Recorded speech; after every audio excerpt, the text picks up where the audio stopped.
Good morning friend, welcome to back my channel. आज हम लोग बात करने वाले हैं आरआरबी एनटीपीसी का, जो हमने एग्ज़ाम दिया था last day that 22nd of March. And in that exam what kind of the question asked and what are the basically level and how many question that I have attempted in that exam and how many marks that I will secure for that exam. So इसके ऊपर हम बात करने वाले हैं। अगर बात करें सबसे पहले तो मैथमेटिक्स का लेवल, तो मैथमेटिक्स जो 26 to 25 ऐसे क्वेश्चन थे जो डुएबल था। 2 क्वेश्चन ऐसे थे जो कैलकुलेटिव थे और एक से एक क्वेश्चन ऐसे थे जो शायद उसमें ज़्यादा से ज़्यादा टाइम टेकन था। So that's we can say that 26 to 27 question वैसे जो कि करने लायक था। उसके बाद रीजनिंग में, तो रीजनिंग ओवरऑल 30 में 30 वो आसान ही था। मतलब ऐसा था कि we can solve each and every question और विद द मिनिमम टाइम, जिसमें कि सिटिंग अरेंजमेंट के 2 क्वेश्चन थे, पजल के 2 क्वेश्चन थे, बिल्डिंग ब्लॉक्स के, रैंकिंग के 1 क्वेश्चन थे, डिस्टेंस के 1 क्वेश्चन थे। उसके बाद कोडिंग डिकोडिंग के 2 क्वेश्चन थे, सिलोजिज्म का 2 क्वेश्चन था। उसके बाद ये इस प्रकार का नंबर सिस्टम का 2-3 नंबर सिस्टम का था और उसमें भी 4-4 करके नंबर का सीक्वेंस था। जैसे 7 से 2 गुना 14 हो रहा, 14 से 3 गुना 42 हो रहा, ऐसे सीक्वेंस करके 2-3 क्वेश्चन था। मतलब कुल मिला के ये लेवल था।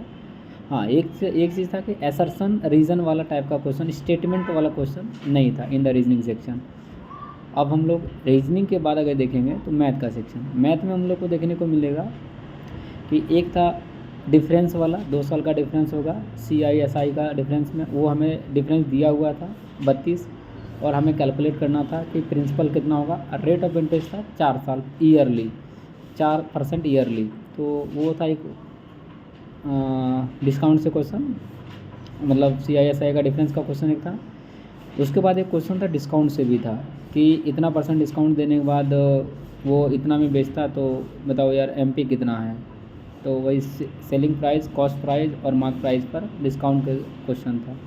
उसके बाद एक क्वेश्चन था कि 4 रूम को हम कलर करेंगे, चारों वॉल को, तो उसका फार्मूला होता है 2 × L + B × H होता है। बट वो पूछा था कि 4 वॉल प्लस 1 सीलिंग, इसको कलर करने में हमको 15 रुपया पर मीटर स्क्वायर से लग रहा था। How many cost that we have to pay. एक क्वेश्चन ऐसा था। एक क्वेश्चन था इक्विलैटरल से, एक्चुअली वो साइड दिया था और वहाँ से कैलकुलेट करना था एरिया। उसके बाद एक क्वेश्चन सिलेंडर से था, दैट मेंसुरेशन से पार्ट से था। उसके बाद एक पार्टनरशिप से क्वेश्चन था।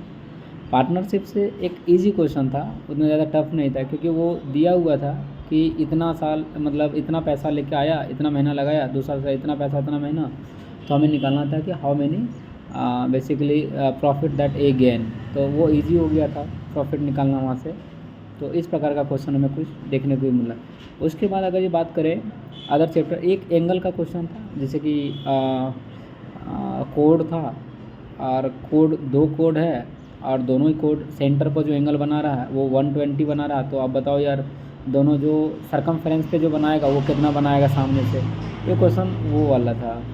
उसके बाद एक क्वेश्चन था अलजेब्रा का कि x³ - 1/x³ + 28 का अंडर रूट था। उसके बाद वो वैल्यू नहीं उधर दिया हुआ था, x - 1/x का वैल्यू दे दिया था, एक्चुअली वो 9 था।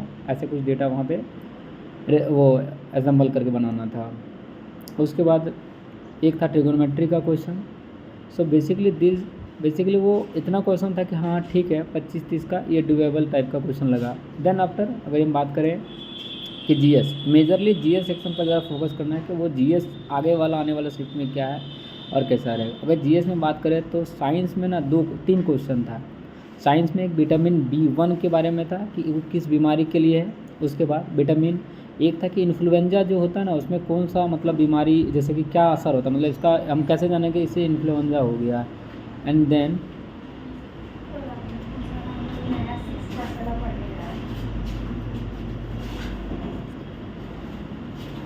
वेट करते हैं थोड़ा। हाँ, एक क्वेश्चन था कि इन्फ्लुएंजा वाला, कि इन्फ्लुएंजा एक्चुअली हम कैसे डिकोड करते हैं कि हाँ ये इनको इन्फ्लुएंजा हुआ। उसके बाद एक क्वेश्चन था विटामिन B1 इन्फ्लुएंजा, ये साइंस के क्वेश्चन थे।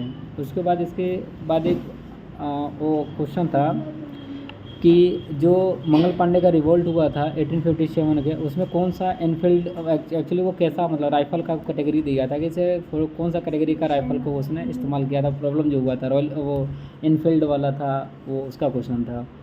उसके बाद एक क्वेश्चन था कि अगर यदि हाई प्रेशर से लो प्रेशर विंड चल रहा है ना, तो उसको उस तरह का विंड को क्या बोलते हैं, प्लेनेटरी विंड, ऐसा 4 ऑप्शन था। और उसके बाद था हर्ष सरिता को who has written that autobiography of Harshavardhan का, वो बानभट्ट वाला हर्ष सरिता के बारे में वो क्वेश्चन वहाँ से था। तो और आर्टिकल था ओरिजिनल जुडिक्शन ऑफ सुप्रीम कोर्ट था। उसके बाद एक क्वेश्चन वहाँ से था आर्टिकल 2 to 6 से था, और एक क्वेश्चन था अमेंडमेंट ऑफ 74 से था। ये मतलब कुछ पॉलिटी का क्वेश्चन था। और हिस्ट्री का क्वेश्चन, ज्योग्राफी का क्वेश्चन अगर बात करें तो ज्योग्राफी का ये था कि मिज़ो हिल, एक्चुअली गारो खासी जयंतिया जो हिल्स है वो एक्चुअली क्या है कि एक तरह से मिज़ो हिल्स है, तो सेकंड टाइप से उसमें कौन सा हिल्स आएगा, तो सतपुड़ा का रेंज था, विंध्यांस का रेंज था, देन एक अनदर नेम था, वो किस में आएगा, मतलब उसके सराउंडिंग में कौन सा हिल्स है। और एक क्वेश्चन था कि सिलिकॉन वैली जो इंडिया का है वो किसे कहा जाता है, the who is the also known as the Silicon Valley of India, तो वैसे बेंगलोर को कहते हैं, बस वैसा एक क्वेश्चन था। उसके बाद हाँ एक क्वेश्चन था कि मतलब वो मिडेवल पीरियड का क्वेश्चन था। अलाउद्दीन खिलजी ने ये स्टार्ट किया था दीवाने रसा रियासत, तो ये किसके लिए किया था, ये क्वेश्चन वहाँ से था। एक क्वेश्चन था वो द गोपाल कृष्ण गोखले का एक उसने स्टार्ट किया था, एक्चुअली वो क्या किया था, अच्छा चीज़ था, उसके बारे में क्वेश्चन था। तो कुछ क्वेश्चन जीएस का ऐसा था, बट हाँ डुएबल था, कुछ 25 आसपास 20 से 25। देन देखते हैं अब क्या होता है। Then after answer key will when answer we release then we see the exact number, what are the number that we will get in the examination and all this kind of things. After that, after the answer key release, then thank you.